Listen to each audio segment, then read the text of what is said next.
हम लोग हिंदी साहित्य टीजीटी पीजीटी और अन्य वनडे एग्जाम के लिए पढ़ रहे हैं। आइए देखते हैं क्या है। कथन मोस्ट इम्पॉर्टेंट है। ना तो आचार्य रामचंद्र शुक्ल के हिंदी साहित्य के इतिहास को लेकर दूसरा नया इतिहास लिखा जा सकता है, ना उसे छोड़कर। इसको लिखते हैं बच्चन सिंह। नए इतिहास के लिए शुक्ल जी का इतिहास एक चुनौती है। बच्चन सिंह का कथन है, संधा भाषा का प्रयोग किस संप्रदाय के कवियों ने किया? तो सबसे पहले सिद्ध संप्रदाय के कवि संधा भाषा का प्रयोग करते हैं। अपभ्रंश भाषा के सांध्य काल की भाषा ही संध्या भाषा कहलाती है। डॉक्टर रामकुमार वर्मा कहते हैं, गूढ़ उक्तियों से युक्त भाषा को ही क्या कहते हैं? संध्या भाषा कहते हैं। अपभ्रंश भाषा के संबंध में कुछ कथन देख लेते हैं जो मोस्ट इम्पॉर्टेंट है। कुछ महत्वपूर्ण जानकारी देखते हैं क्या कैसे है। स्वयंभू के संबंध में, यानी कि अपभ्रंश भाषा का प्रथम कवि स्वयंभू है, तो स्वयंभू के संबंध में हम लोग कुछ कथन देखते हैं। स्वयंभू किस शताब्दी के कवि हैं? तो 8वीं शताब्दी के। स्वयंभू को अपभ्रंश का वाल्मीकि कहा जाता है। स्वयंभू ने पौमचर्यू की रचना की है जो 5 कांड में है और यह राम कथा से संबंधित है। पौमचर्यू के अतिरिक्त इन्होंने ऋठिणेमचर्यू, रायकुमारचर्यू, स्वयंभू छंद को लिखते हैं। पौमचर्यू एक अपूर्ण कृति थी। पौमचर्यू की बात में, यानी जो स्वयंभू की रचना है, पौमचर्यू जो 5 कांडों में है, राम कथा से संबंधित है। वह एक अपूर्ण कृति है, यानी पूरी नहीं कर पाए थे। उसे उनके पुत्र त्रिभुवन ने पूरा किया है। किसके पुत्र? तो स्वयंभू के पुत्र त्रिभुवन है जो उनकी रचना को पूरा करते हैं। पाहुड़ दोहा राम सिंह की रचना है और राम सिंह के बारे में कहा जाता है यह जन साहित्य के सर्वश्रेष्ठ रहस्यवादी कवि हैं। धनपाल ने भविष्यत कहा की रचना की है।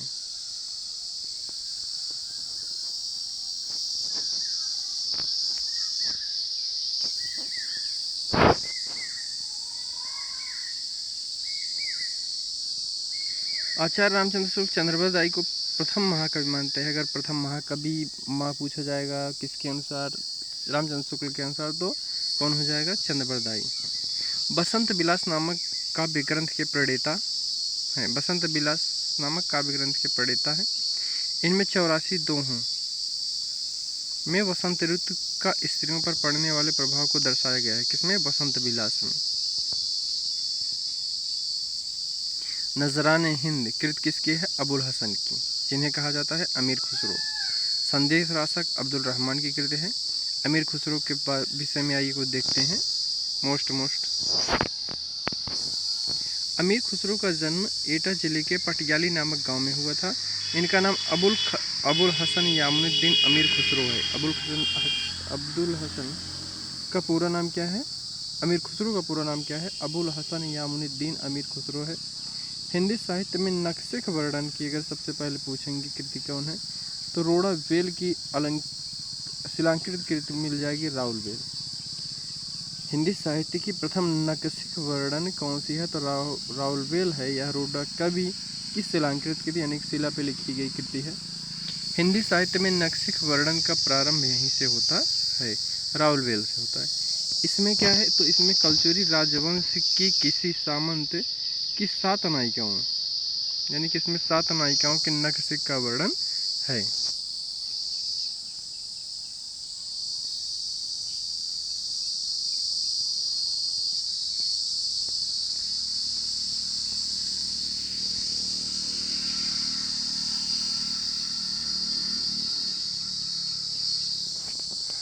सबरपा की रचना कौन सी है? महामुद्रा वज्रगीत है। लुइपा के बारे में आइए देखते हैं। यह 84 सिद्धों में लुइपा का स्थान सर्वश्रेष्ठ है,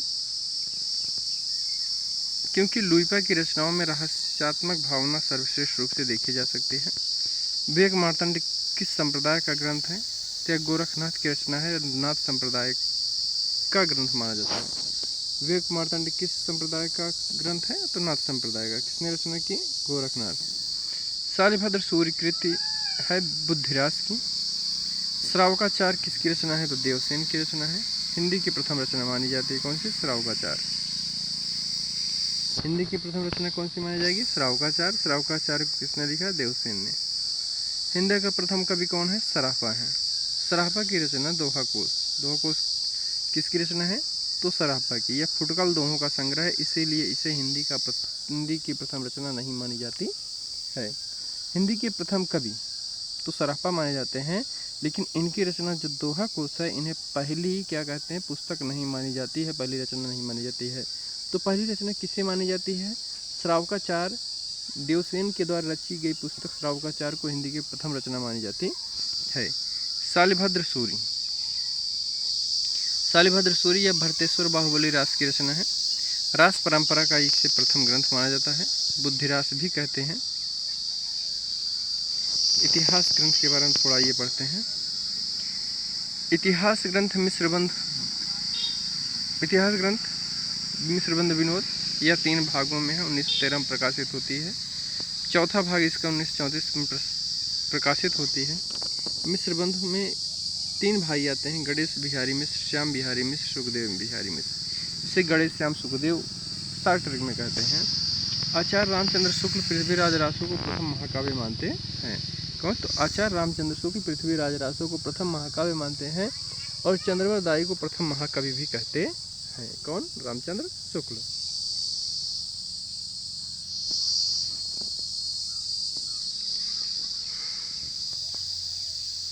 हिंदी साहित्य का सुमर राज्य की पुस्तक क्या है? हिंदी साहित्य का आधा इतिहास।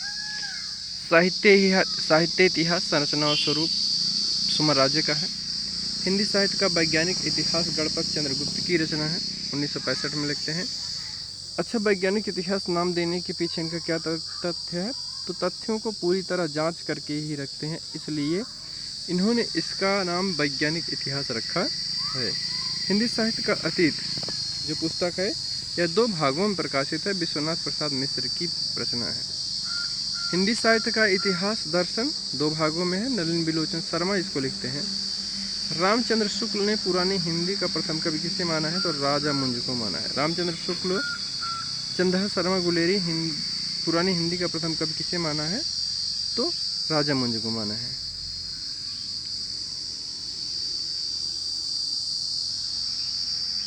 रामचंद्र शुक्ल ने भी राजा मुंज और राजा भोज के समय से ही हिंदी साहित्य का प्रारंभ माना है।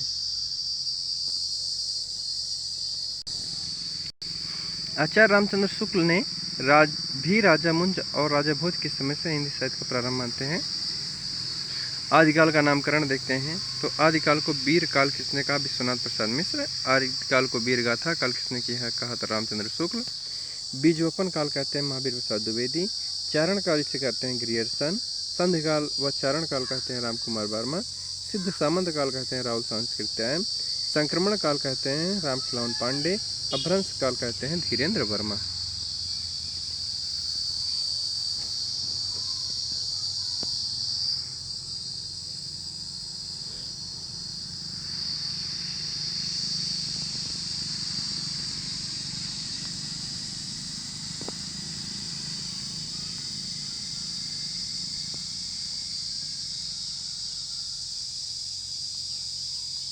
अभ्रंश साहित्य में अभिमान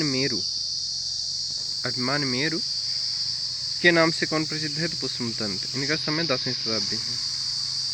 इनके अक्खड़ स्वभाव के कारण ही इन्हें अभिमान मेरु कहा जाता है। अभिमान मेरु किसे कहा जाता है? पुष्पतंत्र को। किस लिए? तो इनके अक्खड़ स्वभाव के कारण कहा जाता है। यह किस शताब्दी की रचना है? 10वीं शताब्दी की रचना है। अपभ्रंश का व्यास व भावभूति भी इन्हीं को कहा जाता है, पुष्पदंत को। महापुराण यानी कि पुष्पदंत की रचना कौन सी है? तो महापुराण है। यह 2 भागों में प्रकाशित होती है। इसके 2 भाग हैं, आदि पुराण और उत्तर पुराण। आदि पुराण में क्या है? 24 जैन तीर्थंकरों की कथा इसमें वर्णित है। उत्तर पुराण में क्या है? रामकृष्ण सहित हिंदू देवी देवताओं की कथा वर्णित है। 63 महापुरुषों की जीवनी है। महापुराण 2 भागों में है, आदि पुराण और उत्तर पुराण। आदि पुराण में 24 तीर्थंकरों की कथा वर्णित है और उत्तर पुराण में रामकृष्ण सहित देवी देवताओं की कथा को वर्णित किया गया है, जिसमें 63 महापुरुषों की जीवनियाँ हैं। हिंदी साहित्य की भूमिका किसने लिखी है? हिंदी साहित्य की भूमिका लिखते हैं हजारी प्रसाद द्विवेदी। आधुनिक हिंदी साहित्य के इतिहास की भूमिका कौन लिखते हैं? तो लक्ष्मी सागर वार्ष्णेय। आइए एक पढ़ते हैं हिंदी साहित्य का प्रथम कवि पूछा जाता है। तो हिंदी साहित्य की प्रथम कवि में शिव सिंह सेंगर को कौन मानते हैं? पुष्य या पुंड मानते हैं, 6वीं शताब्दी में है। राहुल संस्कृतायन हिंदी का प्रथम कवि सराफा को मानते हैं जो कि सर्वमान्य है। डॉक्टर राम कुमार वर्मा स्वयंभू को मानते हैं। हजारी प्रसाद द्विवेदी अब्दुल रहमान को मानते हैं। गणपत चंद्रगुप्त सालभद्र सूरी को मानते हैं। ग्रियर्सन चंद्रबरदाई को मानते हैं। छायावाद को नवीन काल किसने कहा है? तो डॉक्टर कृष्ण शंकर शुक्ल। और महामुद्रा वज्रगीत किसकी रचना है? तो सबरपा की रचना है। 84 सिद्धों में लुइपा का स्थान सर्वश्रेष्ठ माना जाता है क्योंकि इनकी रचनाओं में रहस्य भावना पाई जाती है। सबसे अच्छी रहस्य भावना पाई जाती है। और लुइपा कौन है? तो सबरपा के शिष्य हैं।